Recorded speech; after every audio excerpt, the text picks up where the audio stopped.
Hey, Lady Chelsea, I believe we are live. Are you there, Lady Chelsea? Yeah, I'm here. Hi, how are you, my dear? I'm good, thank you. How are you? I'm well. You're a little faint. Don't worry, that's okay. It's my fault, I'm sure. Don't you worry. Oh, I feel as if I've been away for a very long time. Yeah, just feel that way. Oh, okay. Lady Chelsea, let's start the show. Okay, to the audience, this is the Motivator show alongside Lady Chelsea. Good morning, Lady Chelsea. Hi, good morning. Good morning, everyone. Oh, God, you've got such a lovely youngish voice, huh? Oh my gosh, you can keep that up, huh? Try. Oh, I feel so good, Lady Chelsea. Yeah, I can see the sunrise rising right now. You know, I feel really good. Huh? I feel really much refreshed. So let's start the show. First of all, let's give praise and thanks to Ian King, who most certainly has taken Galaxy Radio, galaxyafiwi.net from night to day. Okay, the sunrise is here in London. A bit grey, isn't it, Lady Chelsea? But you know, it will be a good day, Lady Chelsea. It's an attitude of mind, huh? Yeah. Yes, absolutely. I know today is a special day for you. I'm not sure if I'm allowed to tell the audience, but I know today is a special day for you. Yeah, yeah, I suppose it is. Yeah. Cool. Okay, good. I won't tell the audience. I'm not allowed to tell the audience. Okay, No. I won't. But I'm excited for you. Just so you know, right? Okay, thank you. Okay. Now, I must also recognize, and this is really important, the Galaxy management. Okay. I want to give praise and thanks and appreciation to Chief Pakombabai, who honored us in December last year with his presence. I give praise and thank you to Chief Pakombabai, you know, the founder of Galaxy Radio. I want to give praise to other management members, including Elder Erekute, who I've not seen or heard for some time. I want to give praise to Elder Erekute, that wise African man. I want to give praise to Dr. Man, Abu Ratata, that stalwart, determined African man, person who Chief Pakombabai, I know, considers to be his right-hand person. Okay, the go-to person at times. I give praise and recognize Chief Pakombabai. Forgive me, Abu Ratata, I got it right. Yeah. Of course, I want to also recognize that longest-serving pilot on station, as I understand it, and that's, of course, Nickel, the most royal. Okay, I just love that name, Nickel, the most royal. Someone who I've learned to respect. I give praise to him. I put my fist up to him. I give praise to him. And of course, never forgetting that really special person, Lady Chelsea, the solutions finder, Empress Shanice, you know, someone you can always rely upon, you know, someone who's always on time, African time.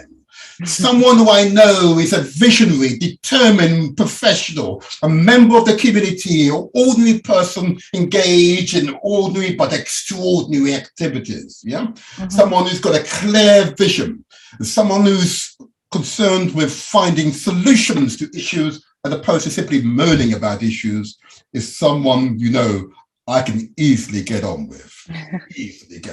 You know, enough talk, enough discussion. Yeah, this is the Motivator Show alongside Lady Chelsea. We translate our words into action. Yeah, action. Yeah, action. I say it again with emphasis. Okay, success is ours for the taking. Okay, it's an attitude of mind. It's a state of being. Okay, but as one of our most famous guests to this show would have said, it's not Africa's natural resources, which is the essence and the source of our strength. Okay, it's the technologies that derive from those natural resources. Yeah, Ndede Echewa, okay, that Nigerian African journalist extraordinaire, a visionary for Africa, a visionary for Nigeria. I've got to always give a big rise up to her, and she's in Nigeria, hopefully listening to the show right now. I give praise to her right now. That was the most insightful observation. It's not the natural resources, it's the technologies that derive from the natural resources. In other words, we produce oil and we get back all these wonderful plastic and other products that are made from oil. Can you imagine? Yeah. And those products cost far more per ounce than crude oil. Isn't that crazy? Yeah. We have abundance of gold, then it comes back to us many times the value in a whole range of products. Yeah. Why we as Africans must understand and command and be visionaries when it comes to technologies. We must encourage our children to become technologists, because that's where the wealth of Africa will be found. Okay. But let me also go on and also recognize, as part of Ndide's presentation, she also noted that, of course, here at this station, and it's been able to continue for more than 35 years, as testified by Chief Bakamba by 1984, when the station was founded. Okay. Of course, therefore, it's the technologists who's enabled this station to continue for quite that time. Yeah? And we've had various technologists who have ensured that this station can now be transmitted, not only via formerly FM signals. Now we are worldwide on the World Wide Web. Yeah? This is galaxyafiwi.net. Okay, you can find the website, or you can find the station via Zeno and other similar platforms. Okay, and that is what the technologists have facilitated. And of course, this particular show, not only is it going out via galaxyafiwi.net, it's also been transmitted via Facebook and YouTube live. And not only can you hear, but you can see myself, and eventually, I hope, Lady Chelsea, okay? You can see us in the flesh, speaking to you all. So via Facebook, it's under The Motivator Show, DE space Motivator Show. And similarly, via YouTube, under The Motivator Show, DE space Motivator Show. Okay, so that's another way to both see and hear us. And if you're so minded, if you're connected to us via Facebook or YouTube, you know what you can do? You can, I believe it's called Lady Chelsea. You could do a like. That's right. You could press a like this. Is that right, Lady Chelsea? Am I doing my finger right? Yeah, like something like that. Yeah. Or you can subscribe. And subscribing is free of charge. All what happens is that the notification is sent of what will be in our forthcoming show. Okay, and we love subscribers. We've got hundreds, indeed thousands of subscribers. We want more. We want more. We want to be nationwide, international. I welcome new subscribers. We welcome new subscribers. Okay, doesn't cost you a penny. It simply notifies you of the show, and you like the show. Just press that wonderful button. Okay. Maybe we should do a little jingle around this, Lady Chelsea, huh? Okay. Yeah. I do my fingers, you see. I don't get that right. There you go. All right. Okay. Now, Lady Chelsea, I'm going to put you on the spot. Okay. I'm going to spend 5 minutes us considering past contributors to the show. Okay. Mm-hmm. Now, can you think of a contributor that for you stands out? Since it's the first show of this year we've conducted, is there a contributor that stands out for you that you want to you're able to mention? I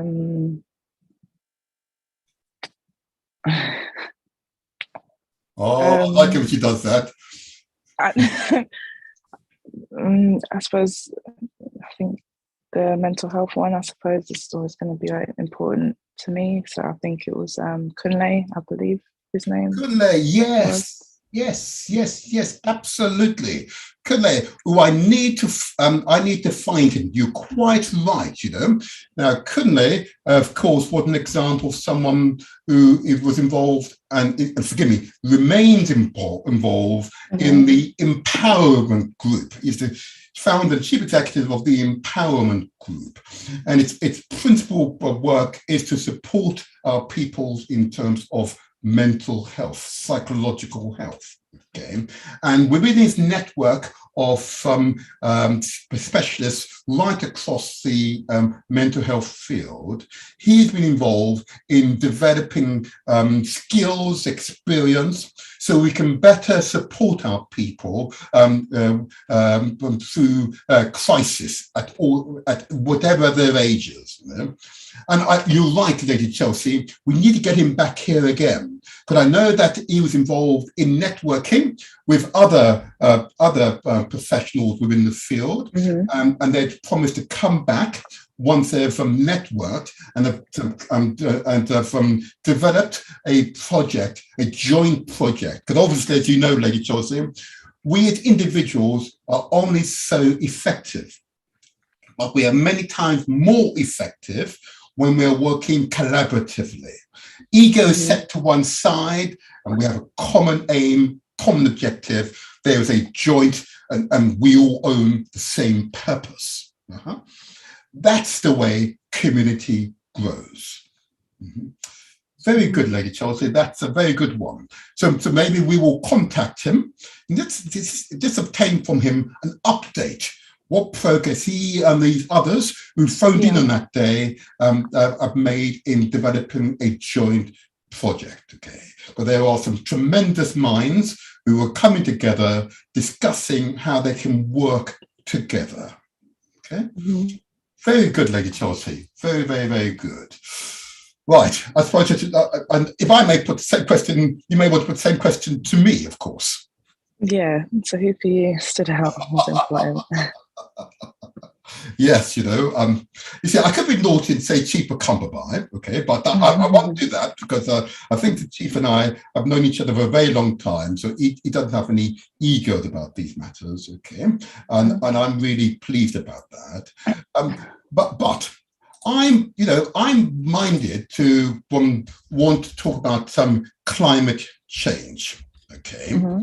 Why do I want to talk about climate change? Because we had the COP21 conference in Glasgow recently, okay, and you recall we had a two-part show which involved climate change activists right across the Africa, Caribbean, and here in the UK, right?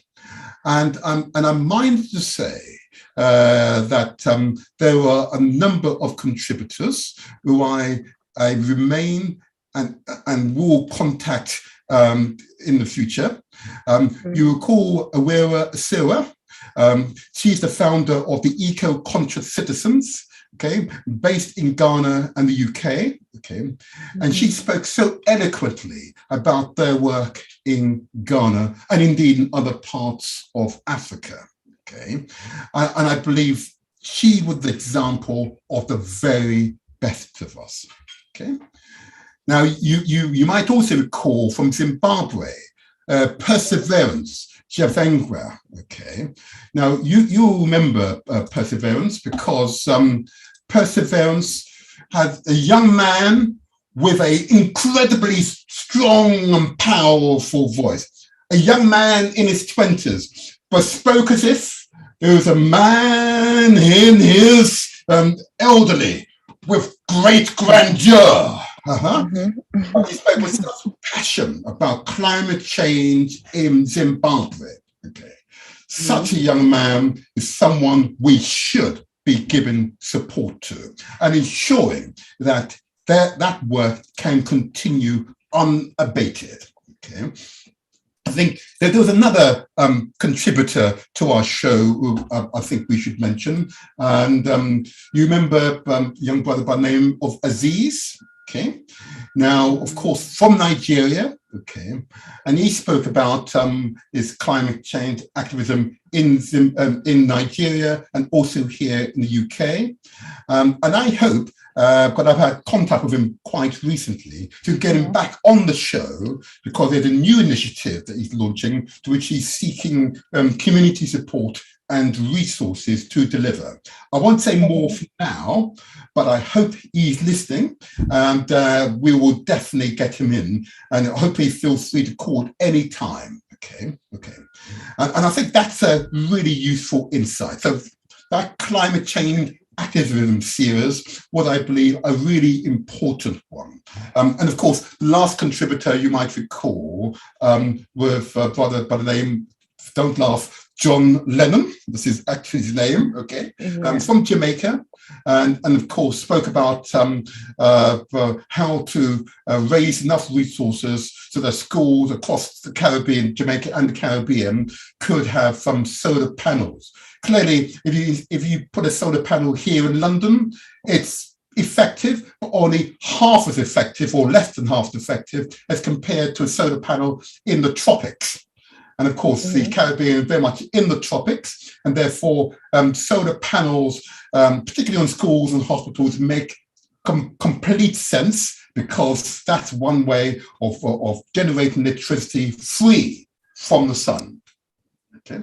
So we need to get John Lennon back on again. There's a time difference, of course, but I'm sure his contribution will be really useful. So yes, that we must keep an eye on this climate change and climate activism because when I pass, and I will pass one day, that mantle is in your hand.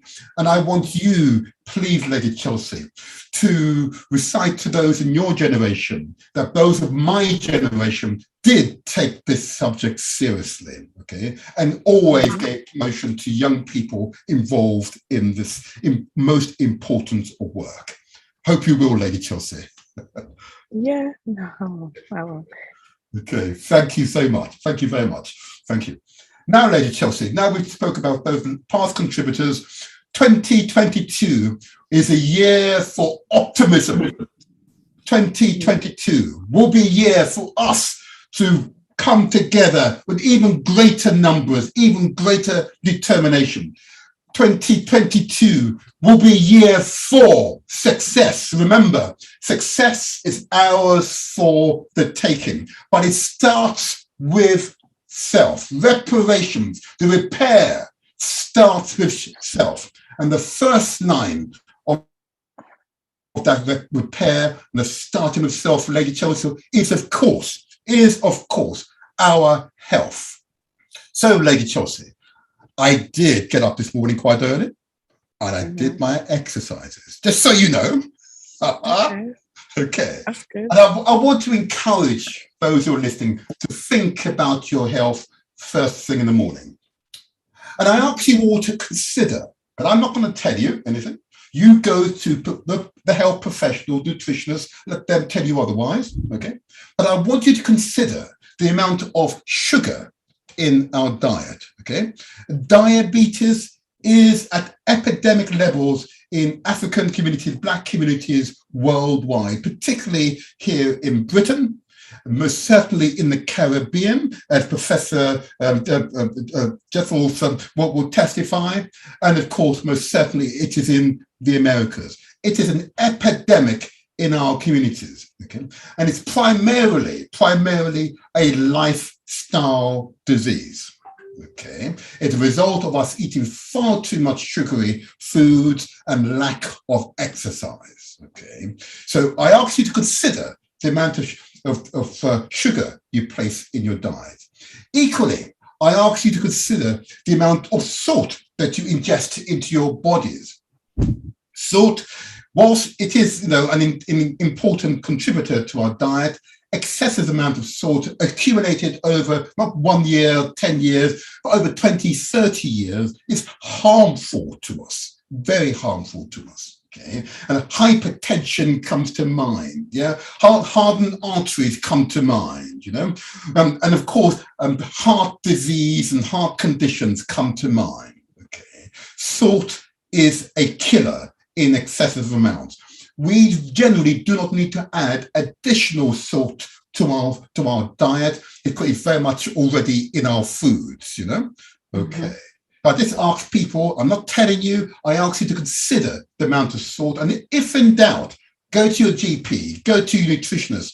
They're the professionals. Talk to them about your sugar and salt intake. Equally, I ask people to consider the amount of fat and carbohydrates that they're ingesting into their bodies. Particularly, I've used the analogy with the butcher and the white stuff in that prime beef. Yeah. And you pay for that white stuff at the same price that you pay for the prime beef, the flesh of the cow.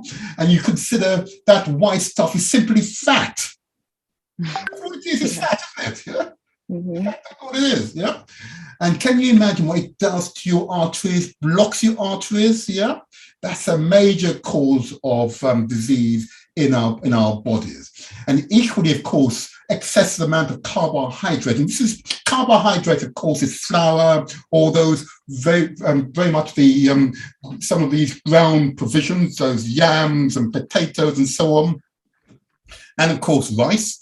To a lesser extent, but most certainly those sorts of carbohydrate, which the body simply converts to fat and sugar, in our bodies. I ask you all, please, to consider the amount of carbohydrate that you're ingesting.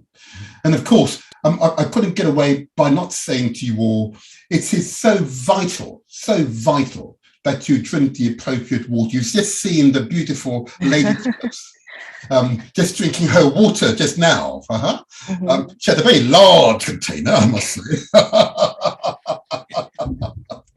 But nutritionists, doctors advise that you should drink at least between 2 to 3 liters of water per day. It may vary, depends on your height and mass and so on. But if in doubt, please seek professional advice. But it's vital that you drink the appropriate water per day, because that helps your body to flush, to detoxify yourself, of course. And of course, I can't. A nutritionist would not allow me to get away. You might remember Mafino, the pharmacist we had here on the show. Yeah. You remember? She spoke so eloquently. And of course, people like herself would not allow me to get away with not saying it's important for you to increase the amount of fruit and vegetables that we consume and minimize, where possible, the amount of animal product that we're ingesting. Okay, mm-hmm. More fruits and vegetables. Your first bowl should be either a nice salad bowl in the morning, and that will get you going. I can tell you. Oh, dear me, that will promote good health. good immune response to all the current viruses and other maladies that are pervading the background environment. I wish to encourage you all to do this, because we do not talk about our health sufficiently, either here on Galaxy Radio or indeed on many of our media platforms. We need to talk about our health and what we should do to promote long, healthy lifestyles. And of course, to cap all of this, of course, I know that our brother Kwame Nottingham would remind us that we've got to talk about not only our mental health, of course, we must talk about our spiritual health, okay? Good mental health is vital, and that's why I believe, Lady Chelsea, you are quite right to highlight Kunle and the Empowerment Network. And of course, the brother Kwame Nottingham would, of course, discuss the spiritual health. Giving ourselves time just to allow the energy that's within us to rise, those moments of introspection where you just clear your mind, allow yourselves to be at one both with yourself and everything around you, to clear your mind, to discard all the worries and distractions and allow your energy levels to rise, Lady Chelsea, always a powerful experience. I went through it this morning and why I feel so good this morning. I feel so good this morning. And yes, I did my exercises. I don't see my weight right now. I did my exercises this morning. I sweat this morning, Lady Chelsea. I feel so good. I feel so energetic. What? You laughing at me? Huh? You're laughing. Yes, that's what it does to you. It translates into real energy, real enthusiasm, real optimism. Okay, nothing is impossible, but you've got to take those deliberate steps to take care of yourself and your loved ones and those friends and neighbors. But it starts with self. Reparation starts with self. Oh yeah. Okay. Oh yeah. I feel so much better each time I'm given the opportunity just to relay those health messages, because they are crucial, they are essential. The feedback I've received from the community is really very encouraging. There's a recognition we do not talk about our health enough. We should do this. We should do this. Okay. I think that's enough for the moment. I've got to say that if we keep on this track, we will continue to uphold the purpose of these shows, that we translate our words into action. Okay, all righty. Okay, Lady Chelsea. It's 27 minutes past.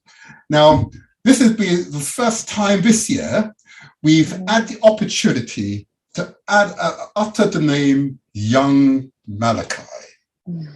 What a smile, there's your smile. And also we need to speak to young Derek, but I'll take care of that this week, don't you worry, I'll take care of that. Okay? And because we want to continue in both cases to promote these young boys and their books, which are available for sale, okay, either Amazon or other book platforms. Okay, we want to encourage our children, our young people to write books, okay, and to be enthusiastic about their subject matter, whether it be history, in case of young Malachi, in the case of young Derek, its words are wonderful. And did he not speak with, in both cases, they spoke with such affection about the subject and their parents, okay. Okay, so I'm going to hand over to you. So this I was still running the competition. This one, there are 2 questions that's promoting Malachi's book at this time. The book is called Tutankhamun, The Tale of the Adventurous Boy King, which he wrote when he was 14 years old. It's available on Amazon, but it is part of the prize of £25 for this competition for younger viewers. I'll read out the number. Hopefully it's let me do that for you. I'm really enthusiastic about it. If you don't mind, ladies. I'm jumping. Yes, people. Yes, listeners. We have a new number. No longer that long, elongated sequence of numbers that we had before. We have a straightforward number. And if you're in the UK, this is the number that you would dial. And this is the number for the show for the forthcoming future. The number is 0208 133 5616. I repeat, the number is, the new number is, if you're in the UK, it's 0208 133 5616. Hope you've written it down or put it directly into your phone, because that will get you right through to the studio. And if you're overseas, you listen to this show, of course, you take the first zero off and you put +44. Take the first zero off, it's +44, then you go 208 133 5616. Over to you, Lady Chelsea. I just wanted to do that. Okay. No, that's fine. That's fine. That's good. Hopefully everyone got that. It's easier now. Okay, yeah, so we have two questions. The first one, I believe, is for under 10s. So I'll get this out. First question. Question 1. How do you spell Tutankhamun? So that's how do you spell Tutankhamun? That is for children under 10. The second question we have is for 11 to 16-year-olds. Question 9. Who or what did the people of Kemet worship during the time of Tutankhamun? So that's who or what did the people of Kemet worship at the time of Tutankhamun? Yeah. And those are the questions for this week. Wonderful, wonderful, wonderful. And I'll give out the number one more time, or do you want to do it, Lady Chelsea? Yep, do you want to do it? Okay. So the number to call is 020 813 35616. Perfect. There you go. There you are. Love to hear from you, boys and girls, mums and dads, guardians and others. Love to hear from you. Love to hear from you. And that was young Malachi. And I also want to give a quick shout out to young Derek Shortridge and his book, Yes, Words Are Wonderful. Yeah. And he wrote his book, of course, Lady Chelsea, when age 11. Huh? Yeah. Would you have your son or daughter write a book like that at age 11, huh? Yeah, that would be cool. I would love it, huh? And I refer to him as being a 11-year-old inspirational wordsmith. I hope he's listening. I hope he's listening. Well, I do wish him well. I need to speak to him and his father soon. Let's see what we can do to help them.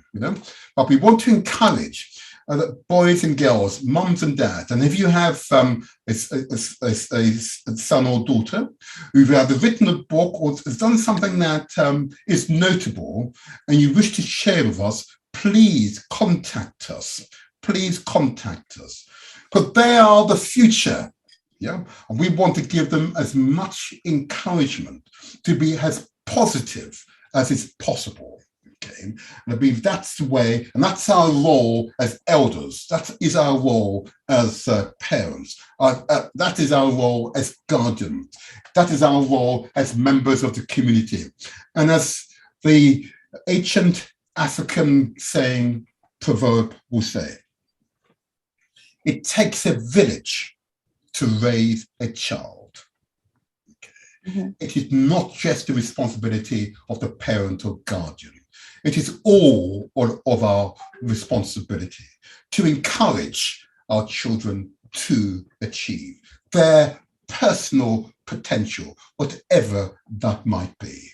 Okay, and I think that's such an important step forward, and I'm convinced that if that were followed, many of our children, particularly those who find themselves lost or get involved in gangs and other sort of things, and they feel as if no one's there for them. It's our collective failure. It's not simply the failure of the parent or guardian. It's our collective failure. Therefore, we must do something about it. Yeah, we must be a part of the solution. We're not the problem. Okay. Really important. Part of the reason, of course, Lady Chelsea, why it was so important that this show as a complement of slightly more mature person, and of course, a young, inspired woman like yourself, just to counterbalance my, whatever you like to call it. Okay. But we want to give you encouragement, to continue to achieve, Lady Chelsea. Okay. We want to continue to do. Whatever we can, we're here to support you. We're here to support you. So, then, should we give out the number one more time for those who are considering these questions, which I think now should be relatively straightforward to most people who listen to the show. Do you want to give out the number again? Yeah, okay. Yes, the number to call in is 0208 133 5616. There you go. It's a very straightforward number, and that number we'll use throughout the show after we open the line for our guest. And indeed, Lady Chelsea, whilst the young people and parents are getting their act together, I know some people might have the old number. The old number still works, I might add, Lady Chelsea, but I'm not going to give it out. Okay.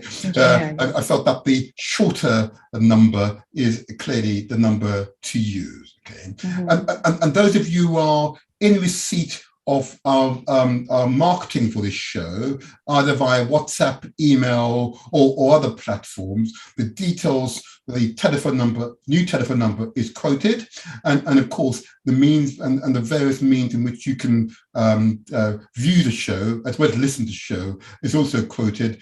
Direct link to the YouTube channel that we have and the Facebook channel that we have. Oh, and I've forgotten, I should have mentioned this earlier, and of course we also have a presence in Instagram, Lady Chelsea, of course, which again is under the Motivator show, but this time the Motivator with an underscore, underscore as it were, okay, between DE, then Motivator, underscore Motivator. Okay. So we should also, of course, include that on our future marketing, as well as of next week. We'll be transmitting live via Mixcloud also. Okay, so that it's constant development, constant evolution. We never stand still. Inertia is death. And if you encounter an organization that's using the same technology, the same techniques, the same protocols that they did 10, 20, 30, 40 years ago, that organization is not going anywhere. Okay, that is inertia, that is death. It's a cul-de-sac, a dead end. It's only organizations that continue to review and innovate are the organizations that survive and grow within any community, not just our own. Okay, so that's why we continually look here, particularly on this show, for new ways to deliver this show, this product to you all. And we welcome your feedback, we welcome your constructive input, but we will always seek to continue to innovate. Okay, there you are. Thank you. So I think we're done. I'm needing a few more jingle to call, Lady Chelsea, I'm told, by Empress Shanice. So we need to get that organized as well. Anyway, okay. Okay. Now. So this show is a particularly, for me, heartwarming show. Okay. And as you know, Lady Chelsea, and I'll keep saying it, I found in my public life that women are usually the most impressive people that I come across. Okay. It is true. I always find women the most inspirational people to encounter. Okay, and I find a great affinity to engage in my public life. There's often little or no financial gain, but do it because it needs to be done. Yeah, and I always find for every man that I encounter 3 or 4 women engaged in similar activities. Always when it comes to really giving, really being determined, it's women are always leading the charge. Okay, I just got to say that again. So it is right that our first guest for this year is an inspired woman. Okay, she will hopefully join us shortly.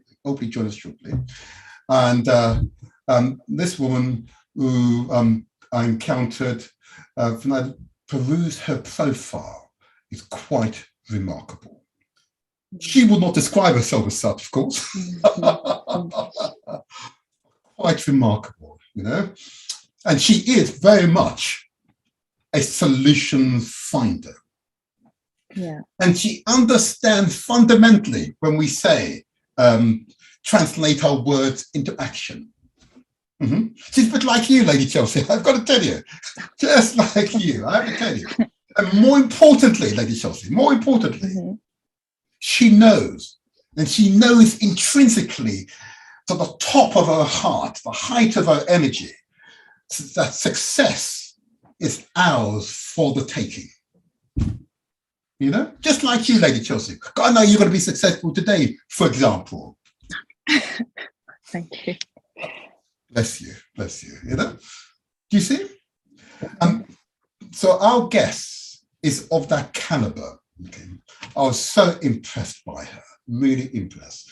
And when I suggested that, why don't you come on and just talk about your works and what you want to achieve and how and so on, she didn't even but an eyelid. She said, absolutely, yes, of course I want to do that. That's great. Yeah, she just wants to give, Oh, tell me, I said before, it's always the women. Always got to watch the women. They're the ones that the real inspiration, the real energy, the real power in our community resides amongst our women folks. Yes, us blokes have a role to play. Don't misunderstand us. But I've always found, Lady Chelsea, it's the women who provide that unstinting, unreserved support. Yeah. And I've always said that in my very early days when children came around, that if as a parent, particularly as a male and a parent, you don't take an interest in your children's development and don't strive with all your energy to ensure whatever institution, particularly the schools, that you're there, you're making an impression and you are part of that school's growth and success. Okay, if you're not there to make sure it happens, then of course we as men in particular are failing in our duties. Okay, and I recall in the very early days of being involved in my children's school, I was surrounded by women. Yeah, that's ridiculous. Yeah. For those women, all those children had fathers. To find myself to be the only father present, I tell you, but the women had the strengths, the women had the strengths, and whatever work I committed, it paled into significance the contribution that women continue to make to our community.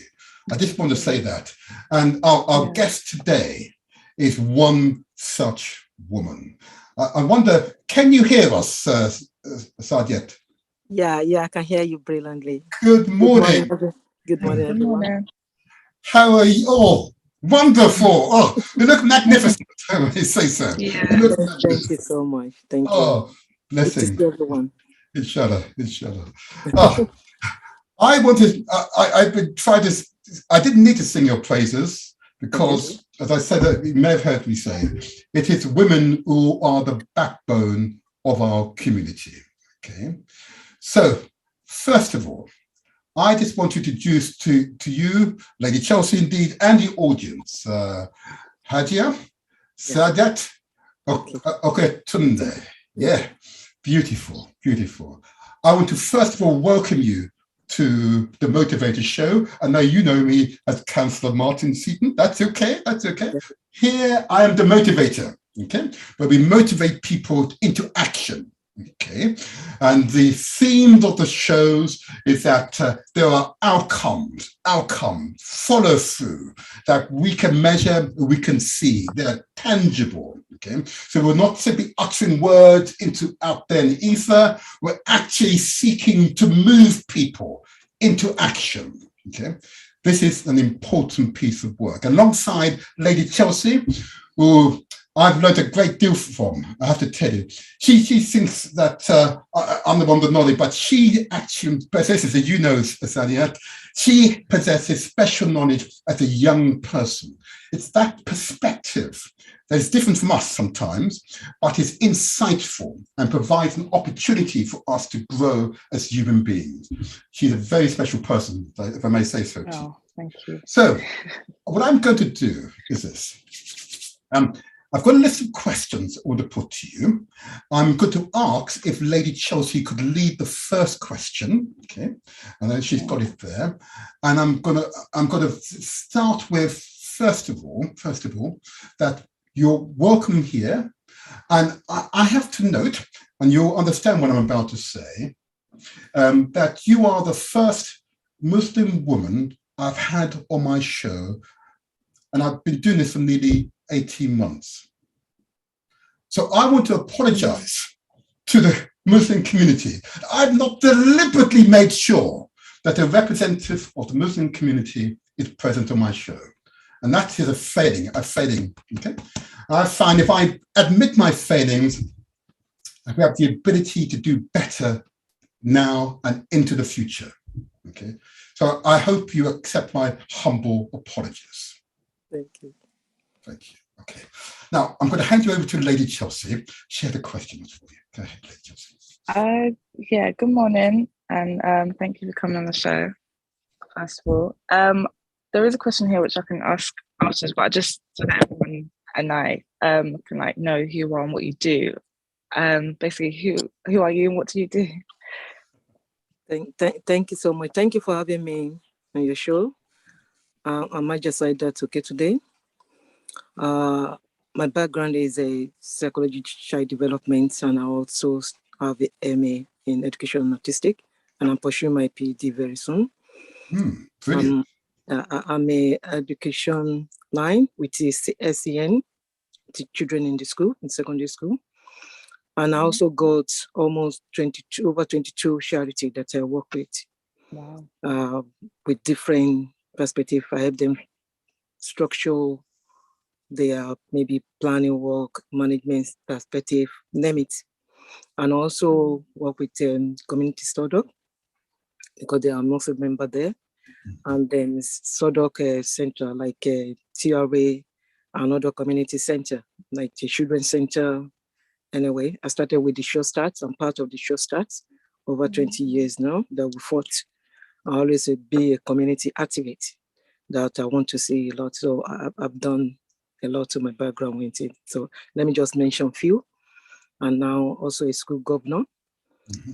I was part of the school governor for two primary school, one of our two primary schools in Southwark that nearly want to go down. So I'm part of the team that brought it from the crash, South St. Philip and then St. Edatin. So they are number one outstanding school now in the Southwark. So, and then because my children also went there. So I moved from there. I spent almost 9 years with them as a school governor, and I now moved to academy as a school governor there in secondary school. And I'm also, thank you. And I'm also the former vice chair of the whole school governor of the whole borough of Southwark. So to mention just a few, I'm a woman with very different parts on my head. Yeah, that's quite a lot. Let me say to you, Sadia, that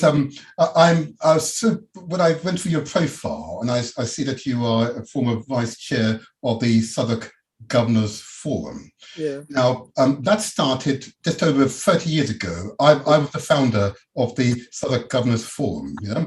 I understand, I could be wrong, that there's not ever been an African person of African heritage who has chaired the Southwark Governors Forum since, okay, which is something we need to do something about, you know. So the fact that you were the vice chair, I am so tremendously impressed. And I want, on behalf of the community, to thank you. Okay. Thank you, you're welcome. Thank you so much. So, Lady Chelsea. Yeah. No, that's really impressive. I don't know how you do all of that. I told you, didn't I? I told you she's impressive. You know, I could be with her all day. But anyway, Lady Chelsea. Yeah, first of all, I kind of wanted to know, like, why do you help others in your community? Like, why is it a passion, or why do you feel the need to do it, everything that you do? That's a good question, which I think people listening to us all over the world will be able to learn. I'm a woman with passion. I love care. I love motivation. I love making change. Any role that I've been elected on, I always want to check what change have I made. So I love that. So I usually use one of the core value from Warwick Academy, sorry that I mentioned it, is care value, with the commitment, with aspiration, with resilience, and never give up. I always want to see what's behind. I always want to take the ball, not outside the box. And then we always... Please, forgive me for interrupting you. I want you to say what you just said again about never giving up. Please, say it again. So what I never get, there's a lot of, when you're dealing with community, there is a lot of challenges. So I'm a person with always want to find the solution. And I always think positive, not negative, because that is the reason when this particular situation we find ourselves, that will motivate me. That will push me out. When COVID just started, no, there should be something that we should done to our community, especially the vulnerable one.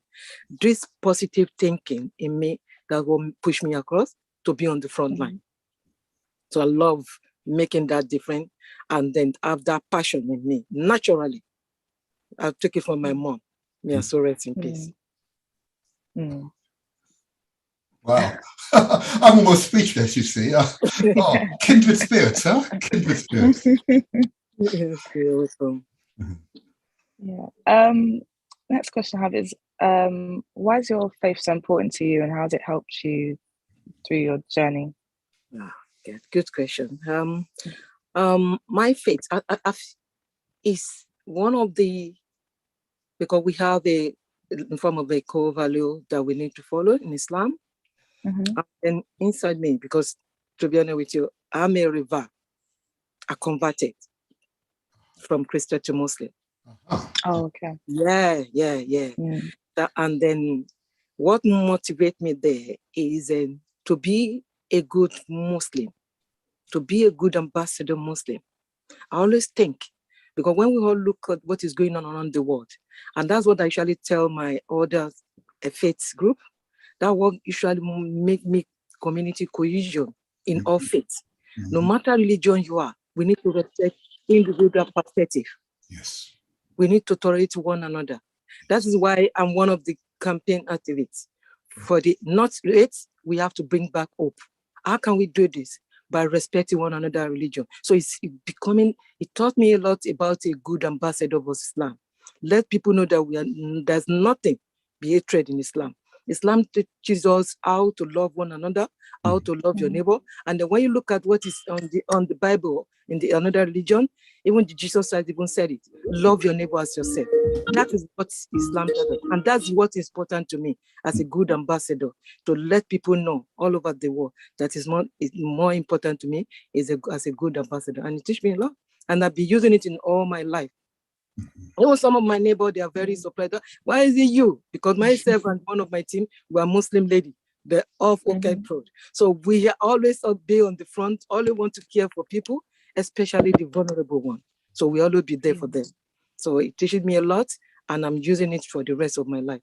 It teaches us how to fear, how to have a passion, and to love, to show love to everyone. That is Islam. And that's what teaches me all about me. And that's what I'm using. I'm even putting it to my children and my grandchildren. Thank you so much. Beautiful, beautiful response. Beautiful response. In other words, you're able to transcend religious and social divides and give because you can give to help others. Absolutely. I completely understand. I see we've got a caller. We haven't officially opened the line, but do you mind if this caller wishes to say anything to you? Do you mind, Harriet? Go ahead. We've got a call on the line with number ending 6865. Good morning to you. Hi, just a technical report. The volume, your voice is twice as loud as Lady Chelsea and the guest. Okay. It's normally the case. We really struggle to hear Lady Chelsea in particular. Thank you. Much appreciate the call. I much appreciate the call. I'll make the adjustments now. Thank you. Would you like to say anything to my guest? No, that's all. Okay, all right, okay. Thank you, though. Thank you. Much appreciate that. Much appreciated. I'll make some adjustments now. Okay, thank you. Lady Chelsea, if you start talking, you got your next question. Yeah, okay. That's your volume. Let's see what we can do with something with your volume. Go ahead. Okay. So how did you become the first woman to chair Southwark Muslim Forum, and what experience do you bring to the post? Oh, thank you. Good question. To start with, I was even the one that first of all delivered the biggest project, that's Eid at the Park in 2015. Mm-hmm. The first woman that delivered it, because obviously they know that I can remember the only challenges I facing 16 different panels from Southwark Council. Before that Eid at the Park really be approved, it's a Eid number, 16 different panels. And then the approve was given, and I delivered that project, almost 14,000 people on the ground, not only Muslim, including our faith, because I'm part of a interfaith group with the St. Peter Church, St. Philip Church, myself, I took control, and then Imam Kazim, I took control. So they're all there on the ground, not just only Muslim, but it's a wider community. We call their team of the year, the community cohesion with other faith members. So I've done that, and I've also, from since there up to this moment, I'm the project coordinator of that project. Wow. So, and then they've already seen a lot of what I've done. Not only that, I did a lot of raising awareness, how our women, our girls, our people in the faith places of worship can keep safe. I've delivered a lot of raising awareness section, workshop. So with the skill, with the experience, with the value, with the connection, with the network that I have, so they know that a lot is going to put on the table. And then even the previous people that share the forum, they know that I'm the woman, one out of the 19 men. So, so they know that, yeah. So I was the one of the barbend. I usually call it behind the curtain. So I'm always there. So they know that this is the time. And then when you look at what is going on around the world now, I think there is a word that I usually use, which we advise all the faith group organization to always use, that is empowered women is like empower the whole community. We are mothers. All women, we should be like heads that they carry, because we know what we need. We are the pillar. We are the mother. The best thing, if we compare what women can do, I usually say, a man cannot. I'm sorry, but we are the mother. We do a lot. We know what our children want. All the men I usually tell you, we are their mother. And the mother have the number one, even on both religion perspective.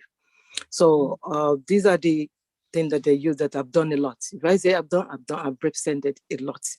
And then when the election came over, it was even one of the brothers, they said, no, enough is enough. Cider after. She got a lot of things that we need. You know what I mean? And then that's why they're being pushed forward. Even one man was, I said, no, this is our time. We want her. We want her voice. We want her. So that's why they elected at the first women. And then all what's regarding what I'm going to bring on board, there's a lot. I've only started. So after the election, because my own say, any position I want to take, I only want to provide my portfolio. What changing did I want to be? What value did I want to bring to the organization? What difference? Because I usually want to look at the gap and how I can fill that gap when that to on board that particular position. So we started doing maybe like greeting our affiliates, because we have almost 20-something members on that sort of Muslim forum. So every Saturday we visited their places of worship, maybe just greet them. Is there anything? Because if a community, different organization asks you to represent them, you need to do it. How can we do that? By outreach, by listing us, by want to see what exactly is going on. How can you make that change? Those are the things that I started weekly. So we visited different mosques, different organizations, because other Muslim forums is not just for the mosques or Muslim. All the businesses, any Muslim in the whole Southwark, they have businesses, they are part of it. Like all the community, not only people that have mosques. Some of the members, they don't have mosques, but they are maybe like Algeria community, Morocco, Afghanistan community. Look at what happened at Afghanistan. If you can see the website, I'm there because I went there. I'm part of the people that organized that visit. We are the MP, the councillor. They have to listen to them. This is the time that our people need us most. So I've done that a lot. And also on my manifesto, part of what I have now is like bringing people, not only even our Muslim brothers and sisters, even the non-Muslim. That is why we are proposing. I've already put in the 2 applications because we've already mixed our 2 or 4-8. The 2020 because of COVID, and the last year we haven't done it. And then this year, by the grace of God, we are going to have it. So the SODO with the support of the SODO. So the Eid Park is at the April, May, and then July for the bigger one. So we are going to have it this time around. It's going to be bigger, better, and then collaborate and then bring in all our Muslim, whether Muslim, Christian, Hindu, all together. I call it community cohesion. The theme of the year is bring back hope. Let's make the change and come together and forget about the past. And that is it. So a lot of it is it. And part of what I'm even bringing is regarding the safety of our children. I've started delivering that on the school, is raising awareness. Our children, our girls, our women supposed to save. Look at what is going on. It's creating a fear. There shouldn't be any fear on our streets. Those are the things that we're having another one. So it's just regarding how can we keep our girls and women safe on the street. So these are the things. I see that you are a member of the Southwark Anti-Knife Crime Forum. Yeah. Tell us about your work in that regard, because, again, this is one of these subjects that we as a community are not discussing, not debating, that the majority of youth crime by knife is between our boys, particularly in the teenage and early 20 stages, killing each other. It is a disgrace, but tell us about your work with the Southwark Anti-Knife Crime Forum. Is it effective? Thank you, Colin. I feel regarding this particular thing, because I'm also a campaign activist for the anti-knife crime. So what I did is that a lot of our young people, I think that we didn't normally listen to them. So what I did is on my own small space that I have at my community center is I created a lot of youth sports. For an example, table tennis, boxing, and all these activities to keep them off the street. And I also created a lot of the gymnastic and then sports, even this football pitch we innovated, a lot of them, they make use of it. And then apart from that, I organize awareness, like invited police to come and speak with them, on the TRA, I call it, and then even some cadets. They are around to speak to these young people, because I noticed that when we are talking about anti-knife crime, we are talking about what is happening, what is root. My mom always said prevention is better than cure. What have we done for these young people? Have we listened to them? Do we really have time? Do we really create that special time to outreach to just get them on the round table and listen to what exactly is going on. There's a lot of mental health issues going on. There's a lot of things going on with these young people. A lot of them, they're off the school. There wasn't any job opportunity. So what I did on my own side, at least some people have brought them the specialists to speak to them. Is there anything that you want to do? Now we are proposing to have a club, a youth club, that small space. And we shall going to invite individual organization. We can all do it. It's true that the club have already called down through the funding from the government, but on our own small space, whether church, mosque, any organization, we can use that space environment for these young people to keep them off the street. Okay, so just 1 second. I know that Lady Chelsea, Yeah, sorry. I just want to say thank you for coming. I have an appointment to go to, but you've been really inspiring. I'll listen to the show recording when I get back. But thank you for coming on the show. You've been great. Yeah, I'll see you. Thank you. Thank you, Lady Chelsea. Bye. You speak with a passion on the reason why I entered public life in support of our children. Yeah.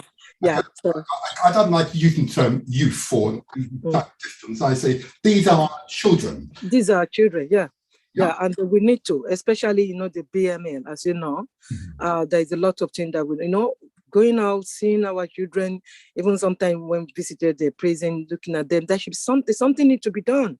And how can we do it? We can only make the change by ourselves. Nobody's going to do that for us. Not only government, it's within ourselves. What is parents doing? What are our community leader? What are they doing? What are we doing? These are the things that when talk of the forum, and that's whenever we have meeting, these are what I usually put. It's not about the talking, it's about the action that I want to say.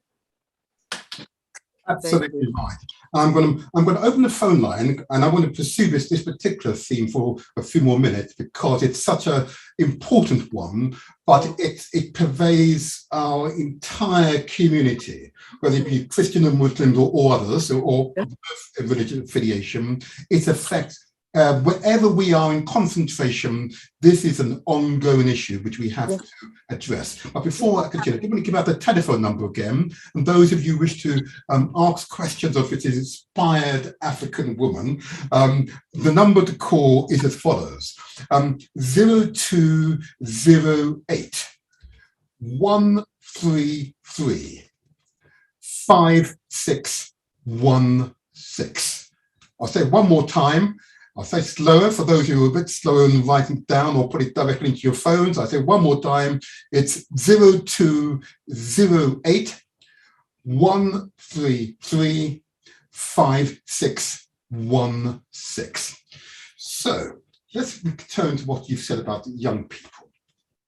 So you're absolutely right. Well, we must intervene. Yeah. How should we intervene? Yeah.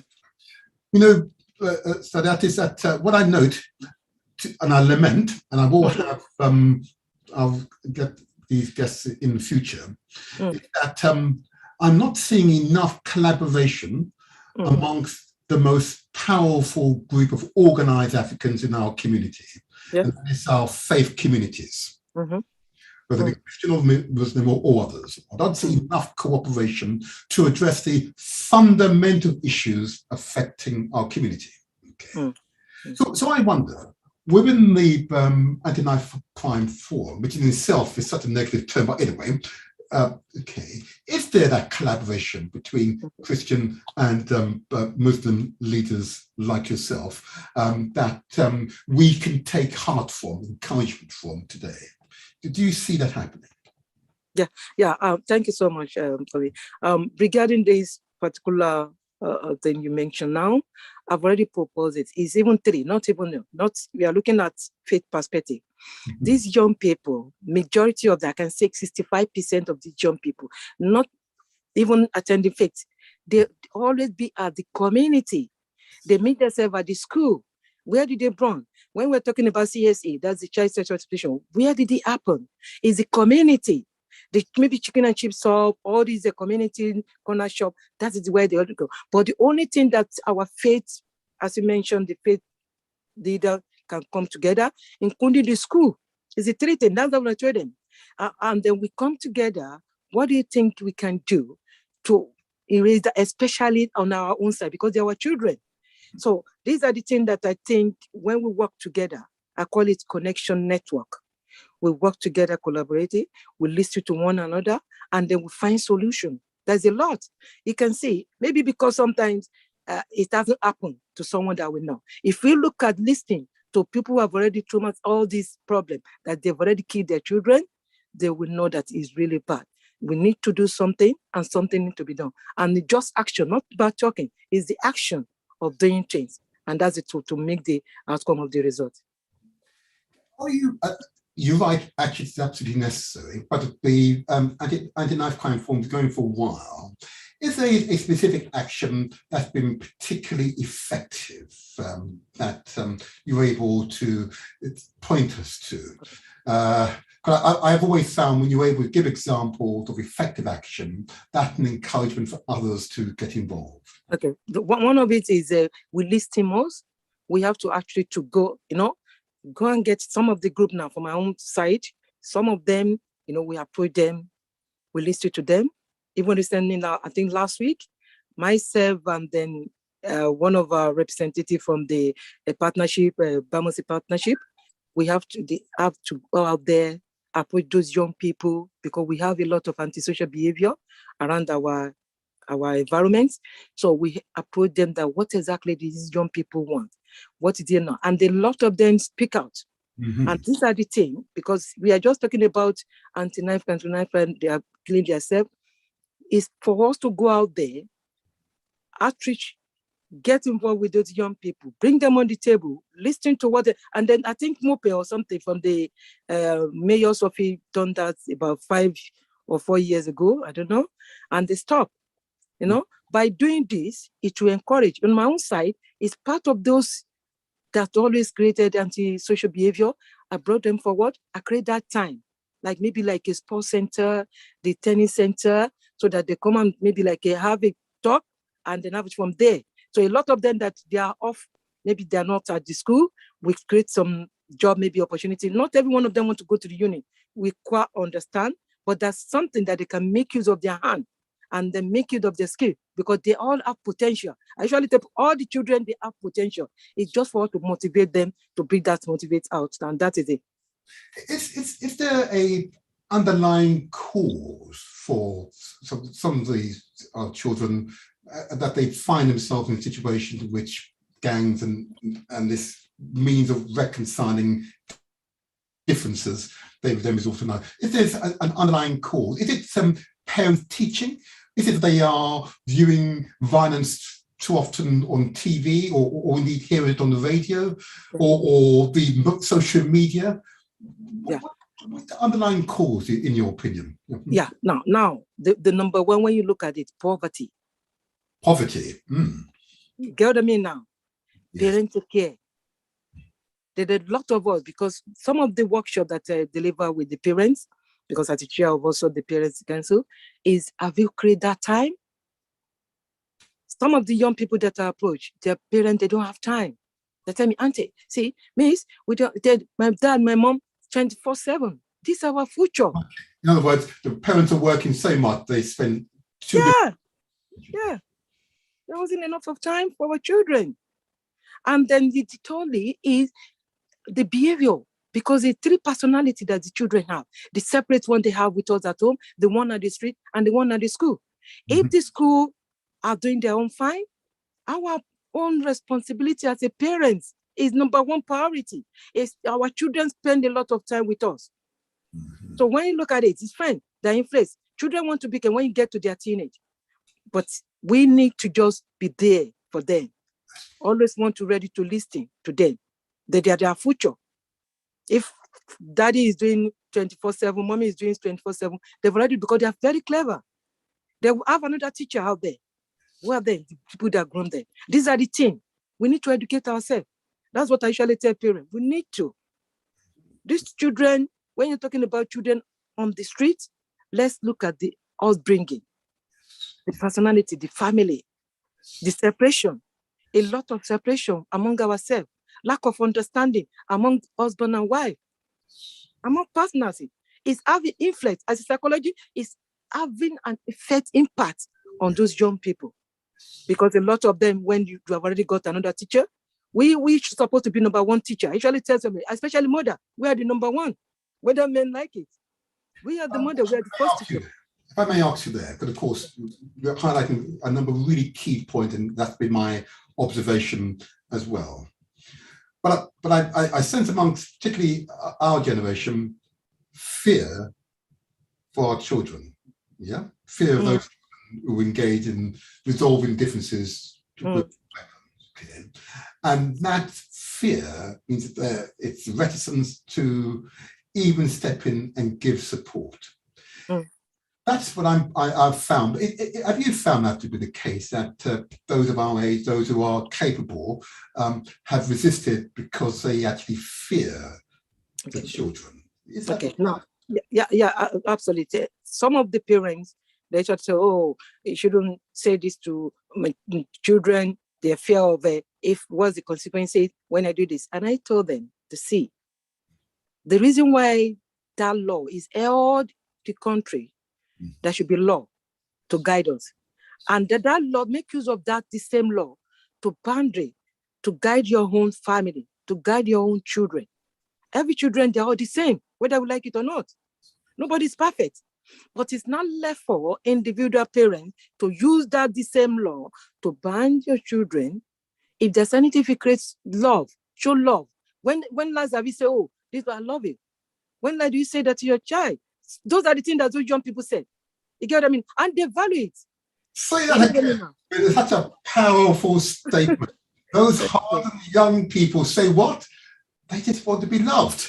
That's it. When you create that love, it will bring, what love? When you look at LOVE, what comes is positive thinking, not negative.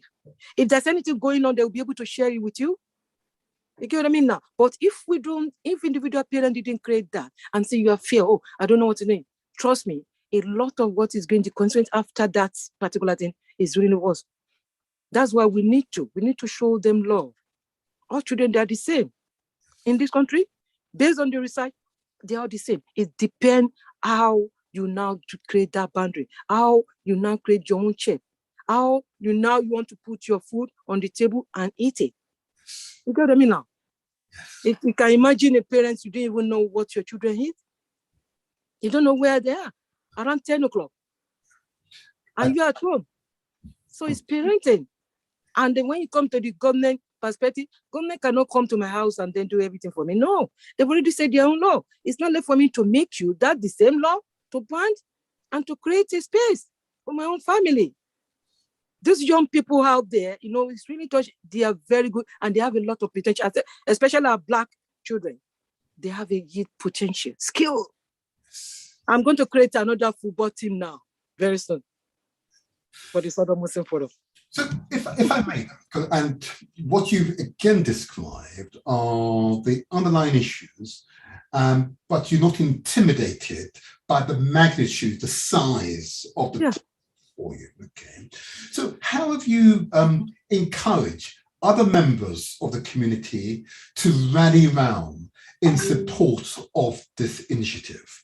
How have you encouraged them to get involved? Because, as you know, part of this show's purpose is to encourage people to get involved, And I know they're listening. Trust me, I get hundreds and thousands of listeners. Okay. Yes. They're nervous at this stage, because now we're asking them to get involved, to make a commitment, to translate those words into action. How do you encourage them to translate all of these words into action? Go ahead.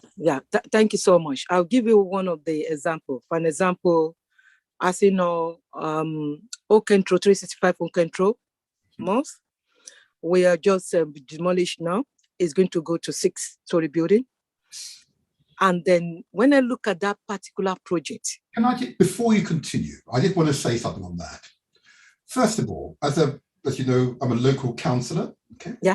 And I have the opportunity to sit on this particular application. And I don't often say this in public, but I want to compliment the Old Kent Road Mosque, both on the work that you do in the community, the professionalism that you displayed at the planning committee meeting. Okay. Thank you. Thank you. And I want to recognize that we councillors are only as strong Mhm.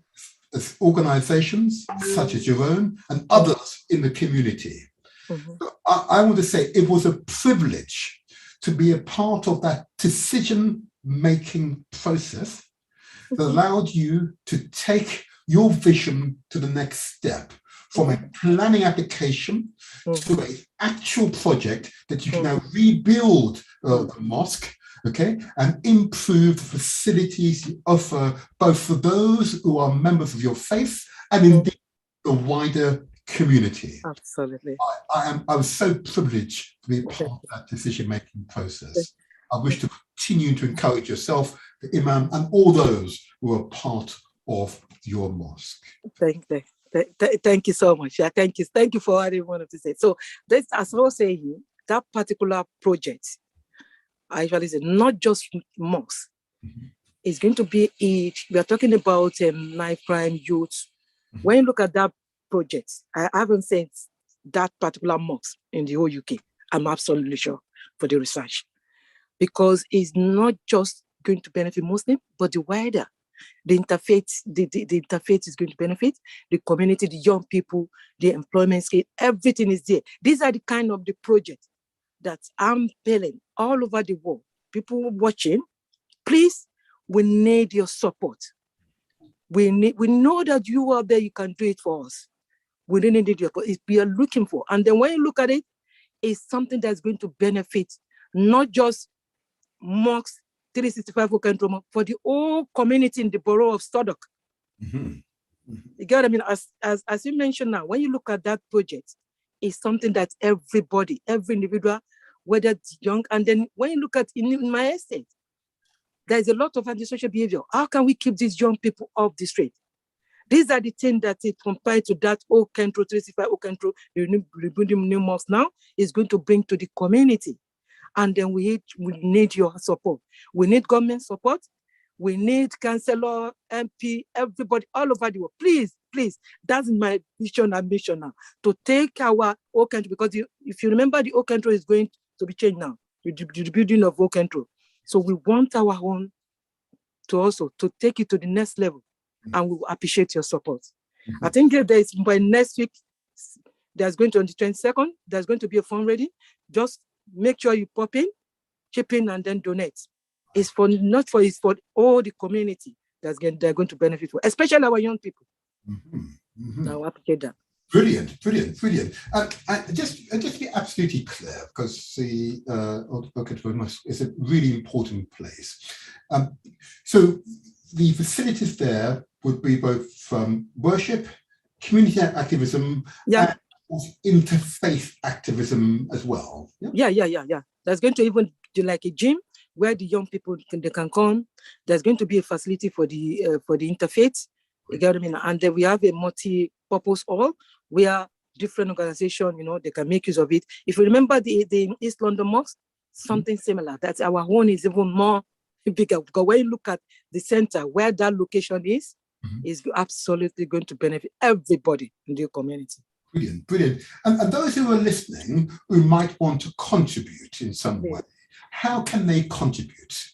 We got on our website. Let me go, if you want to. Yes, of course. Okay. We want to give as much support to your outstanding work as possible. It's only when we support each other that success is assured. It's not the responsibility of a small number of people or activists. It is all of our responsibility. And that's an important message. We set aside ego and we promote collectivism. And I hope that as a result of this, that there are those who are listening who are from the community who want to give you the support you need. Do you have your information ready? Yeah, hold on. There we go. All righty. So what we will do is provide listeners with details how you can give support to the Auckland Road Mosque, which is undergoing a complete rebuild. They aspire, and forgive me, I say aspire, will provide a holistic approach for the community.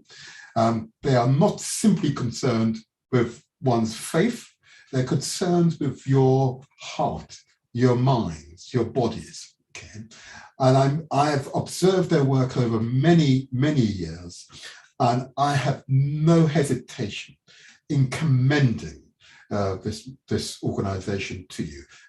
Sadat, are you ready now? Yes. Yeah, I'm coming. I just want to bring out the account details and then the information that people will be able to just give one or two things for us. We will really appreciate. And then some of the space, if you wanted to. Whilst you're doing that, I'll just give out the telephone number again. I know that many are listening keenly.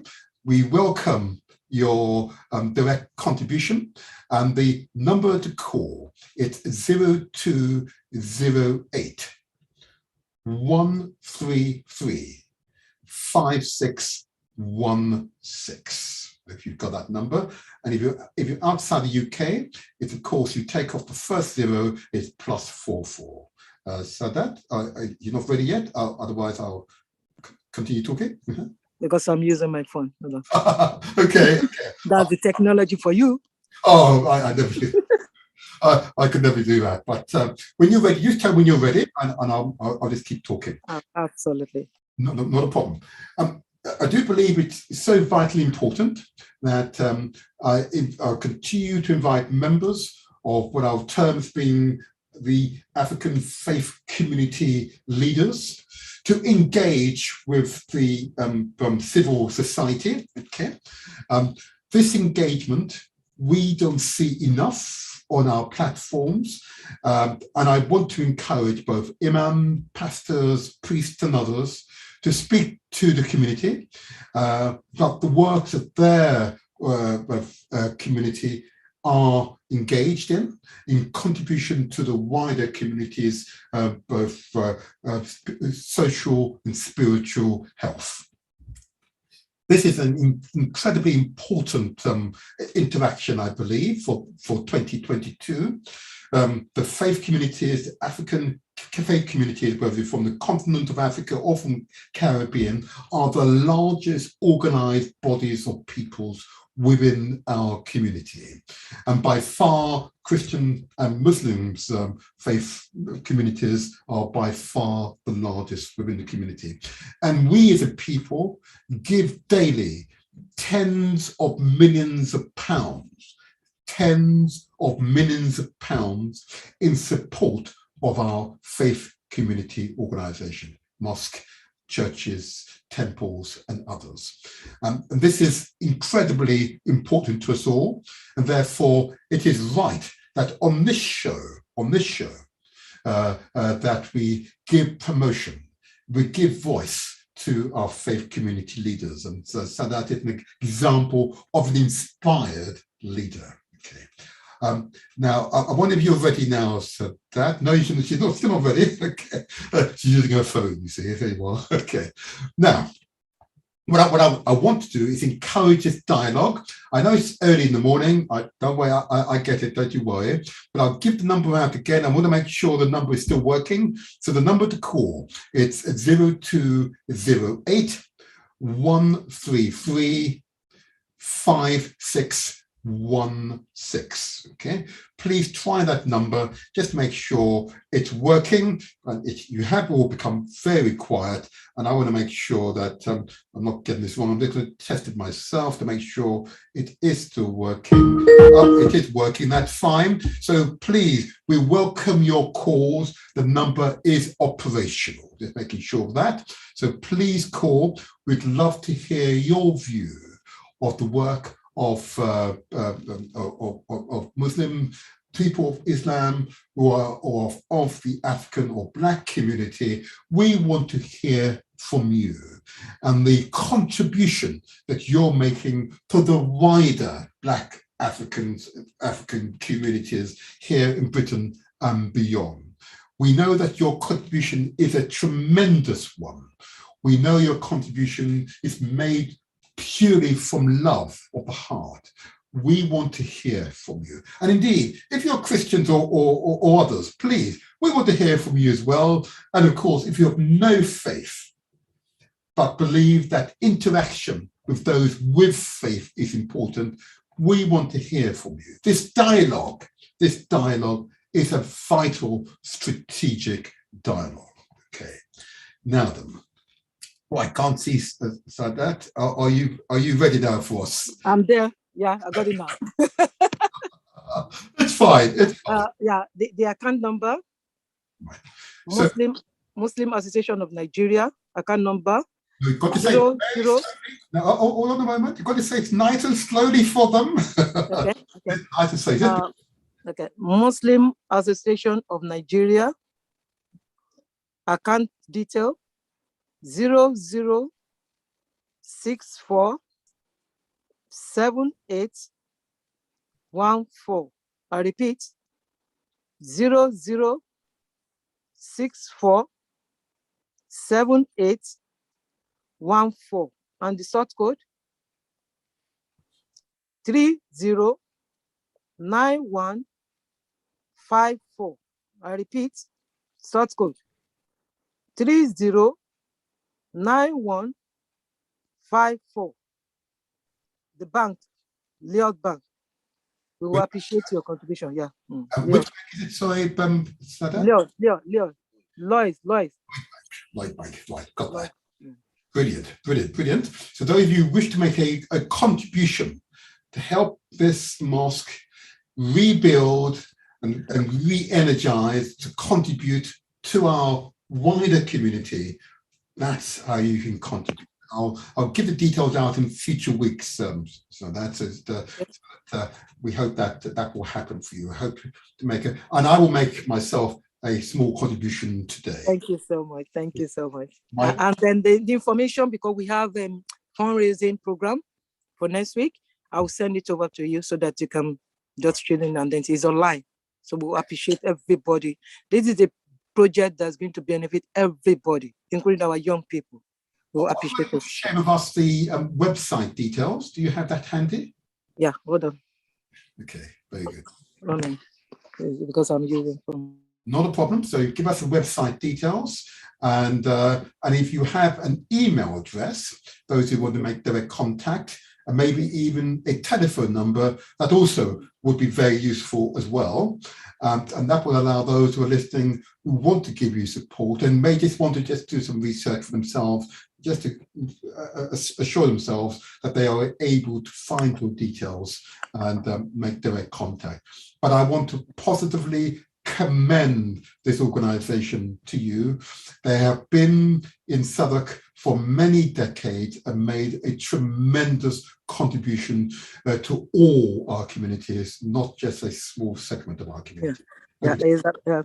You ready? The website, www.manuk.org.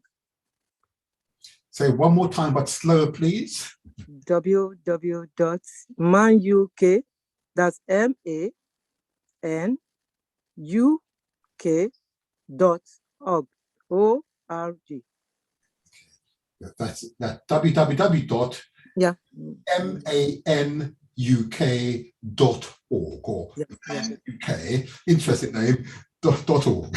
Yeah, .org, yeah. Now, is there a telephone number or email address? I know I'm asking a lot of there are many who are listening keenly, and they tend to stay relatively quiet, but they will make contact with you. I have every confidence. Okay. So do you want me to give my own telephone number? Okay. You feel I wouldn't give out your personal number, but if you have an email address, better still. Okay. Email address is education. So let me give, because I want to give this secretarial 1 minute. Good. Okay. So once she gets the email address, those of you who wish to make contact, again, I commend. The email address. Can I go ahead? Yes, you can.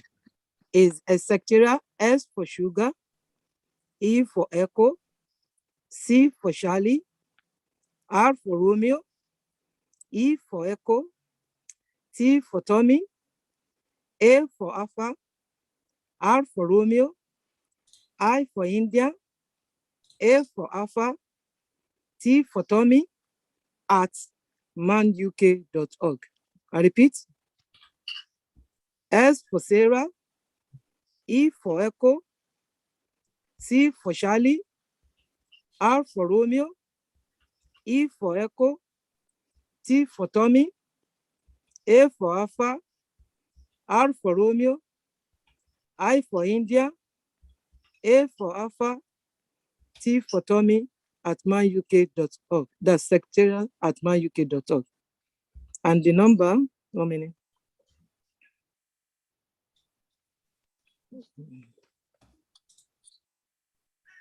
Because we the land phone now, because we've already did the demolition, so we are, everything we've done now is online, so that's why. But Brilliant.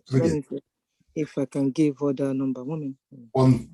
Perfect. And whilst you're doing that, I also want to stimulate a further debate, particularly within the let me give my own community, because I use it for community number. If you want to get in touch, it's 077 80 38 35 63. I repeat, 077 80 38 35 63. I just say that here. Wonderful. You can get in touch, and then I'll send all the information. We'll appreciate your support. It's really out to the beach, because all the Oak Country is going to be regeneration, and then the Oak Country mosque is not just for mosque, but for the community. A lot of community that are going to benefit from it. We will appreciate your support. Thank you. And I would assume once its building is reconstructed, that members of the community could hire for community discussion opportunity. Yeah. There's multi-purpose all there. Right. Okay. It's there. So there's multi-purpose all. So a lot of things. That's why it's 6-story building is going to benefit not just, that's what we call not just most. I usually tell people it's both for the better for the community. And then when you look at it during the planning commission meeting, that's what I say, it's going to have the impact on our young people, especially the estate, the neighbor, the community beside them. Because there's free gym, the gym center is there, the youth center activities, the employment scale where they can, the counseling, everything is going to be there. Even all our young people looking for job, there's going to be a lot of a facility there that they can benefit from. Brilliant. And I know that the management here at Galaxy would appreciate what I'm about to say. So this will be a building that essentially will be reconstructed from money primarily from our communities. That's it, yeah. A building that we will wholly own on behalf of the community. Absolutely. Financed by our community primarily. Yeah, absolutely. That's what we need. We need to, everybody, as you mentioned, all the faith leaders, they have to come together. Let them go and bring all the money they'll be keeping to the bank accounts. This is the project that can benefit. You get what I mean now? The value, this is the time we have to value the money. The money needs to be used. Let them not to keep it there. All the faith leaders, whether Christian, Muslim, Jew, let them come. These are the kind of the project that they can support. And if you look at that center, it's a corner piece. It's very sure when everything is changed, the whole country is going to we are going to have an underground train station. So everything is going to change off whole country. So we need their support. This is the kind of the project that is, especially for the peace perspective. So interfaith is going to be there. We are going to have our meeting. It's free, and the other faith group. So we appreciate everybody all over the world to please support. It's just 6 points. One, we can do it. I know if we put our hand together, dip into that purse, all the money that we keep inside the bank account, let's bring it in and invest. It's investment. We'll appreciate everyone's support. Thank you. Wonderful. I want to encourage further community involvement and this cross collaboration. That's essential, isn't it? Absolutely essential. Okay, thank you for that. Now, can I just take you on to another subject whilst I've got you here? We've only got a few more minutes now. Okay. I want to, if I may, discuss the issue of how to support mothers, particularly single mothers with children. Okay. It has been an ongoing issue for me. Let me take this call. Let's see, we've got a call on the line there. So that, good morning. Whoever's on the line is put themselves on mute. Oh, they put themselves on mute. They put themselves on mute. Hold on, let me just, I'm going to disconnect that one as they put themselves on mute. There we go. Sorry. Right, so that let me just continue. Yes. So, tell us about your work in support of particularly women who are by themselves with children. Oh, I think we've got the caller back again. So that 9972. Good morning to you. Good morning. It's me, Norma. Oh, Elder Norma. Good morning to you. How are you? I'm fine, thank you. And you've been listening keenly to my wonderful, inspired guest, Sadat. Have you been listening to her? Yes, I have, but I've missed quite a bit of it. Okay.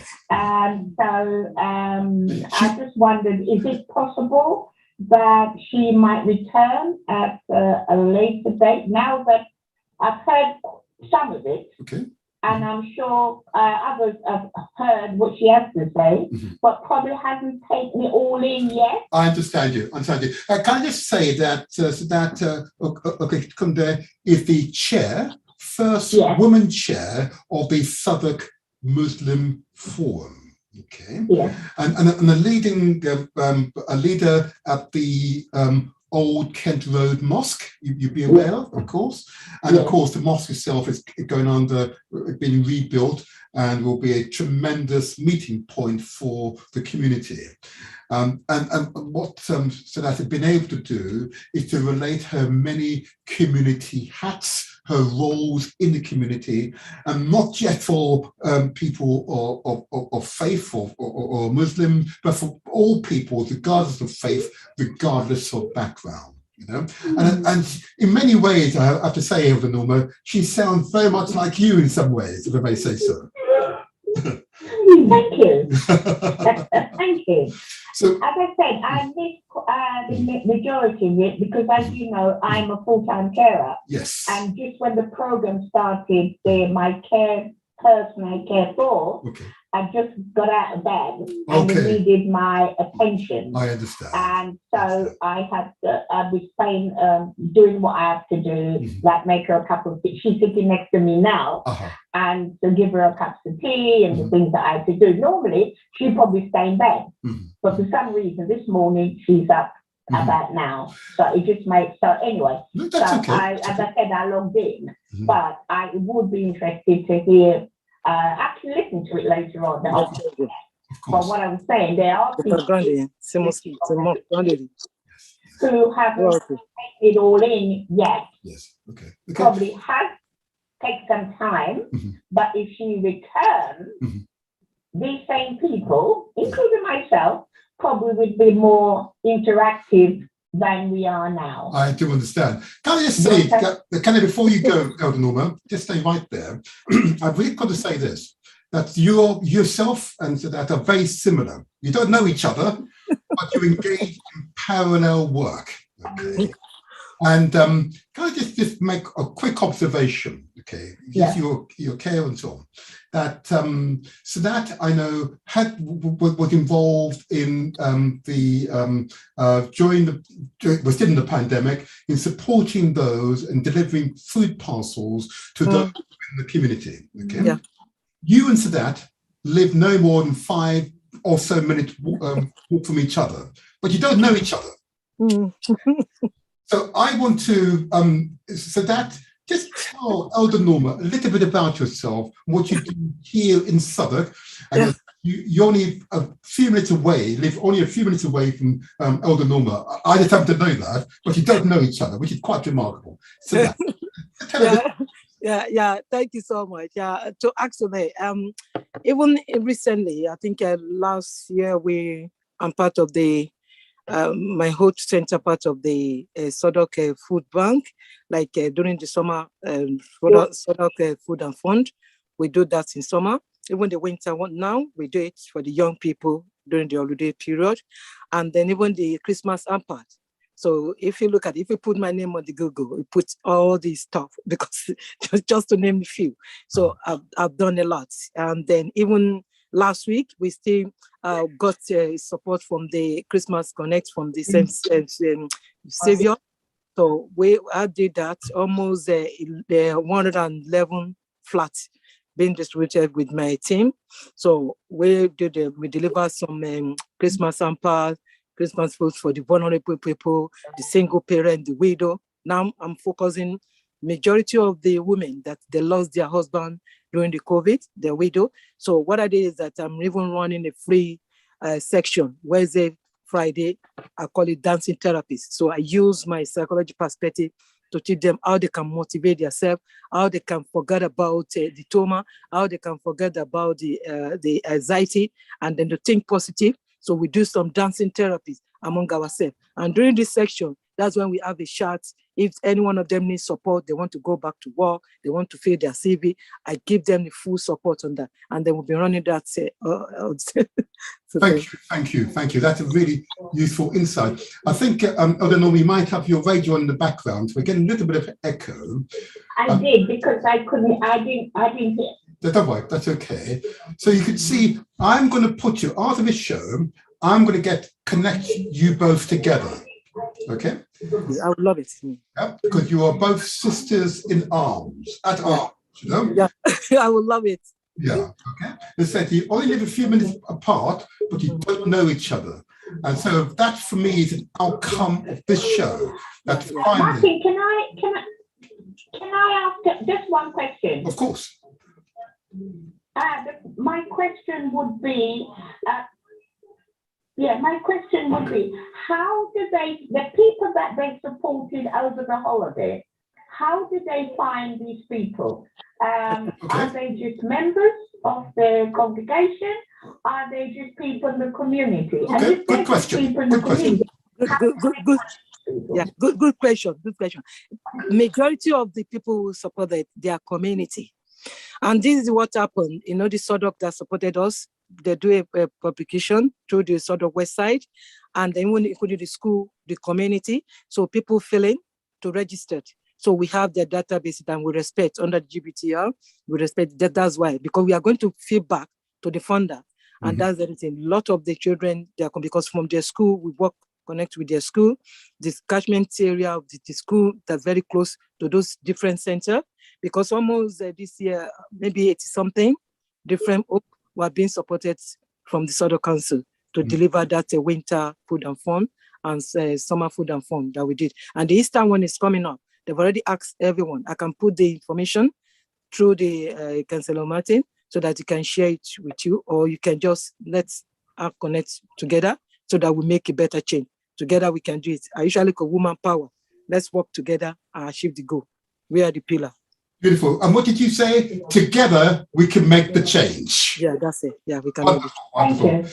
Elder Norma, thank you for the call. Thank you for the call. Take care. Bye-bye. You can see the background now.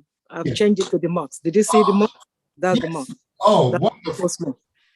Beautiful. You must send that to me next time, okay? Send that to me. So we're going to definitely get you back again. We want regular updates. One, we want to make sure we're tracking increased donation to help the mosque to be rebuilt. Two, increased activism from people like Elder Norma and others. Only away from you, but have not had the opportunity to have a platform to communicate with free. And then three, the important work that you do with young people, our children, supporting of them and their families. Okay?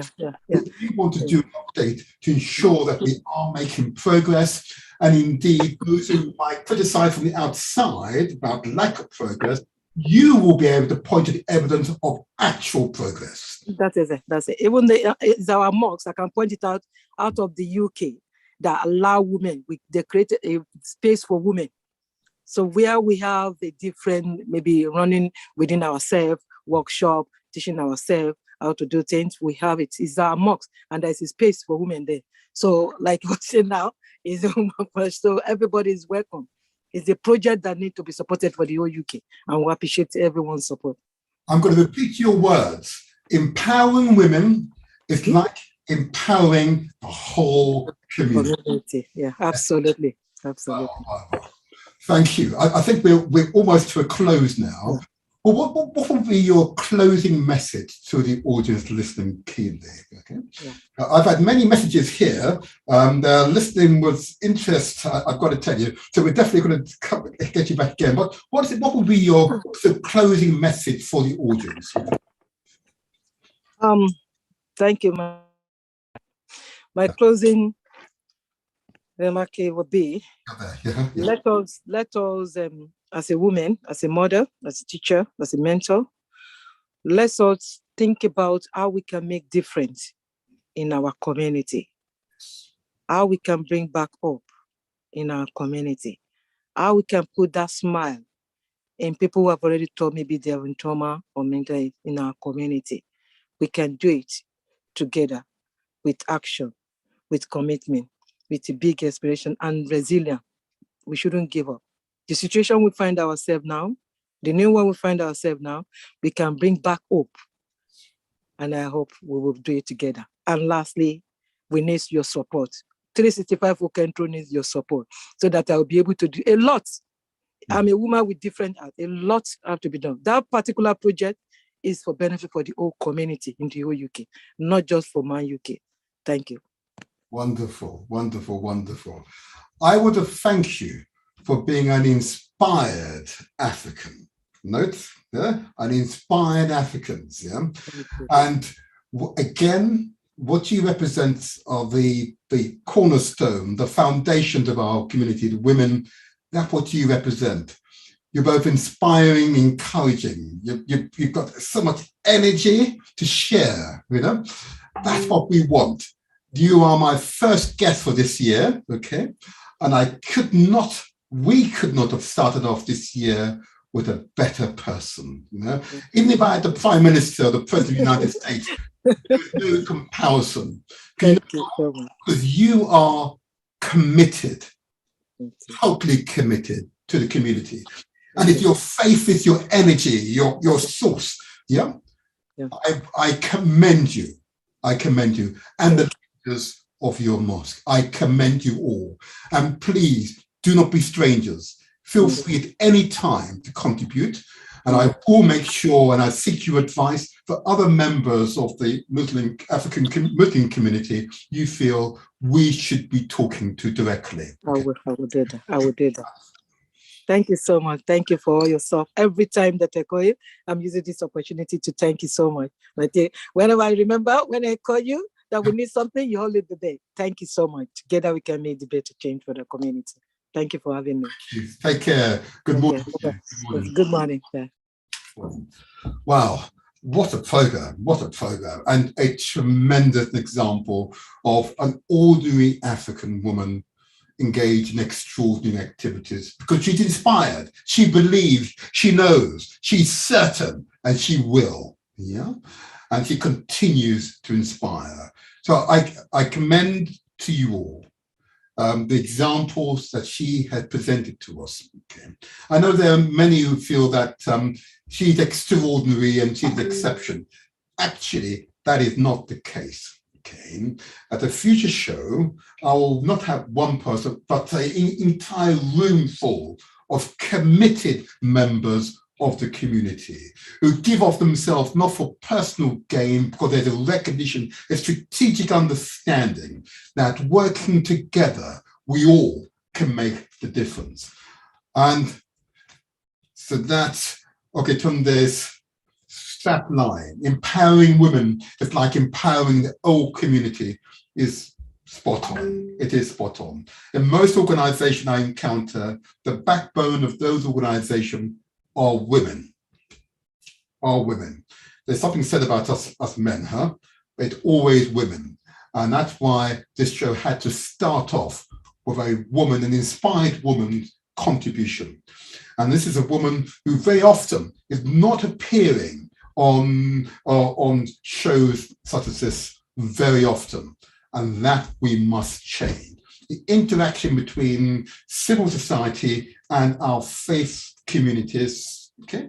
African civil societies and our African faith communities is an essential strategic component in our strive to be successful as a community. Okay, it is an incredibly important component, and I want to promote and encourage interaction across the board. In future, I will have a representative from the African Christian communities, and leaders from those communities will speak on the show and discuss with us their works in the community and their desire, I hope, I'm sure that is the case, to work with the entire community, not just a segment that they represent, but they are nevertheless the majority of our community, the faith communities. And you know, the voters, shoppers, clients, customers, they vote and they express their opinions through their actions. And it's quite clear to me that we as a community place tremendous faith and hope in our Christians, our Muslims, and our Jewish, and indeed Rasta and other communities who are part of the whole African communities, whether you're from the continent of Africa or indeed held here via the Caribbean and the Americas. Yeah? We are but one people, okay? One aim, one destiny, as the saying goes. So I am really pleased that this show is taking place. Next week we'll have Lady Chelsea with us. We will have an interesting guest next week, and it'll be another woman. For so this will be the month for women and women leadership and achievement in our community. Okay, this woman will be truly another inspired example of why empower women is to empower the whole community. I'm so enthusiastic. I'm so hopeful for the future. I have no fear for the future, and we can overcome all that is set for us. Okay, we can overcome all, but it's the important component is that we must work together, overcome ego, overcome sectional interest, and recognize that the strategic objectives require that we work together so we become greater than the individual contributors by virtue of pooling our resources, pooling our talent, our intellect, our creativity into a single objective. That objective is not simply possible, it is highly probable. Success is assured. That's the way forward. But I know for some it will be challenging because they still are burdened with sectional and other interests. But you can only make limited progression. The only progress is made when we are clear, absolutely clear, that working together is the way forward. And my last show focused on Kwanzaa and the themes on Kwanzaa. Okay. But I want you all to remember Moda Kalenga's reasons for putting Kwanzaa together. There was audacity for change, you know, audacity to effect change. Yeah, he was fearless, intellectual giant, ordinary person, but an intellectual giant. He recognized the importance of us developing joint ceremonies that we all are able to enjoy, whether you be Christian or Muslim, Rasta or secular. It's an opportunity for us to separate ourselves from our sectional interest and allow us, under the themes of Kwanzaa, to find a way, the methodology, the forum, the environment in which we are able to be together in a common aim, a common purpose. Okay. That's the way forward. That's the only reason why we'll be successful. My words mean nothing unless you translate these words into action. Because actions speaks louder than words. You speak to any young person, she's not here at the moment, of course, to Lady Chelsea. The young people want us to put these words into action. And for them, we must. So, my time is now up. I'll say to you all, stay strong.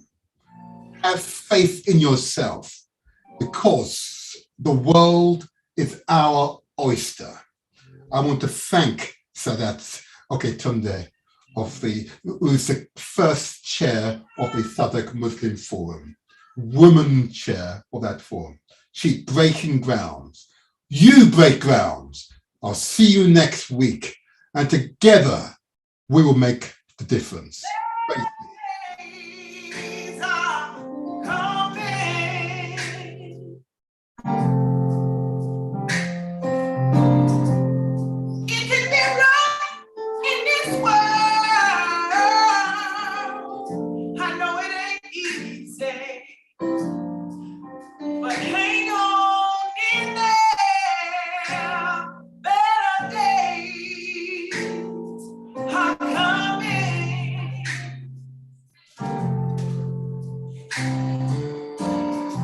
You see God, you see